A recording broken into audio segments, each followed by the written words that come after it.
Eh bien voilà, une fois de plus, des violences de l'extrême gauche et ça se passe dans le 31, ça se passe à Toulouse. Oui, là-bas, il y a eu l'incendie d'un engin de chantier en avril dernier et derrière cet événement, il y avait un groupuscule d'extrême gauche. Et cette fois-ci, c'est un véhicule de la mairie qui est retrouvé brûlé. L'acte a été revendiqué par des militants d'extrême gauche qui dénoncent le vieux jumelage entre Toulouse et Tel Aviv. Oui, et ça se passe dans la ville rose de Toulouse. Et là-bas, les passions politiques bouillonnent comme les eaux de la Garonne. Un événement qui perturbe la tranquillité nocturne de cette belle ville quand un véhicule de la mairie dédié à la maintenance des piscines publiques a été retrouvé calciné, victime d'un incendie volontaire. L'acte a été revendiqué par des militants d'extrême gauche et cela fait grand bruit dans la commune. Le maire de Toulouse, qui se nomme Jean-Luc Moudanque, ne cache pas son indignation. Il déclare « Un véhicule de notre collectivité rempli de matériel de maintenance a été volontairement brûlé ».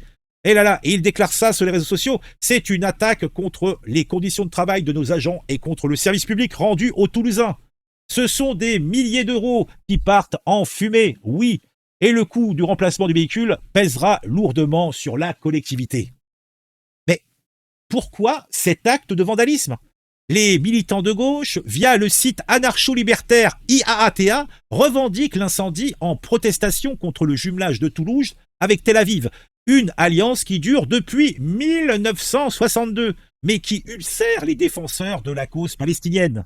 Il déclare « La métropole de Toulouse prend clairement position dans la guerre en cours, fustigeant également l'accueil d'une base de l'OTAN prévue pour l'été 2025. » Bigre!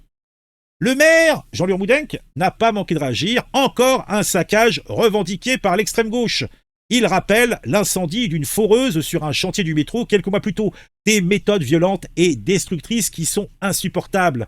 Il dénonce ces actions qui perturbent la vie quotidienne des Toulousains. C'est la violence de ces extrêmes gauchisants qui font preuve de la pire des exactions. Les passions politiques étant ce qu'elles sont, elles heurtent le quotidien des habitants de Toulouse, les Toulousains, elles heurtent le budget local. Le maire Jean-Luc Moudenc nous en a parlé. Et on peut conclure que la violence, quelle que soit sa forme, ne résout pas les conflits. Nous le voyons bien en Palestine.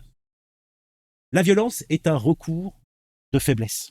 Alors, mes chers camarades d'extrême gauche, vous êtes dans la ville rose, lancez des roses au lieu de lancer des pavés. Arrêtez de cramer les voitures. Partagez votre amour avec les concitoyens. Je sais pas. Et puis, le fait de cramer des véhicules va rien changer à la cause palestinienne.